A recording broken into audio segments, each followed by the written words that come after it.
Buongiorno a tutti, sono particolarmente contento di essere qui oggi perché faccio un po' un tuffo nel passato, nel senso che per me questo è stato il primo progetto importante di cui ho avuto la responsabilità in azienda ormai nel lontano 2007 credo, e quindi la storia con Sedapta è una storia per noi molto proficua, molto lunga. Per noi è stato un partner di riferimento soprattutto per quanto riguarda l'evoluzione che abbiamo avuto come azienda negli ultimi 10 anni.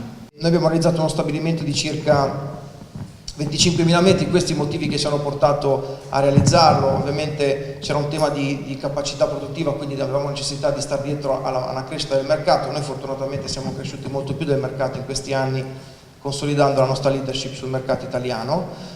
C'è ovviamente un tema di costi che operando sempre di più a livello internazionale europeo è chiaro che la competitività diventa sempre più importante, quindi avevamo anche necessità di semplificare un pochino la nostra attività produttiva per renderci sempre più competitivi. Abbiamo sostanzialmente automatizzato tutto il processo, quindi sia la parte di ingresso in materie prime che la parte di movimentazione all'interno dell'area di produzione fino a poi allo stoccaggio e all'approntamento del prodotto finito. Quindi oggi non c'è più un operatore che opera all'interno con i muletti per movimentare i materiali, ma abbiamo sostanzialmente solo navette laser guidate che operano ovviamente secondo delle logiche che vengono definite prima dall'attività di pianificazione e poi dall'interfacciamento col nostro ERP.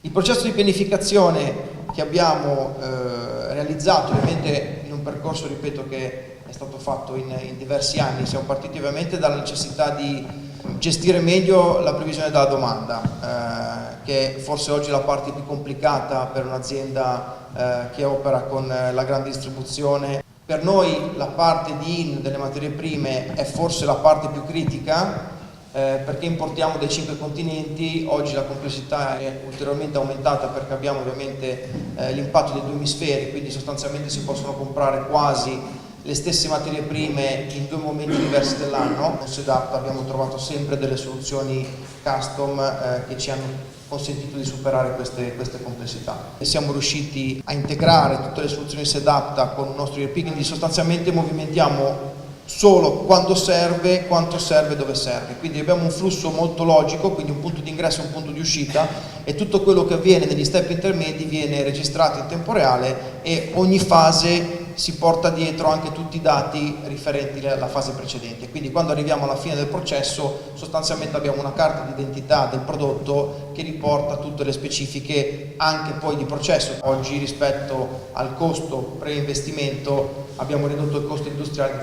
di quasi 5 punti, quindi è chiaro che poi l'impatto sul conto economico e sull'EBITDA è stato decisamente positivo.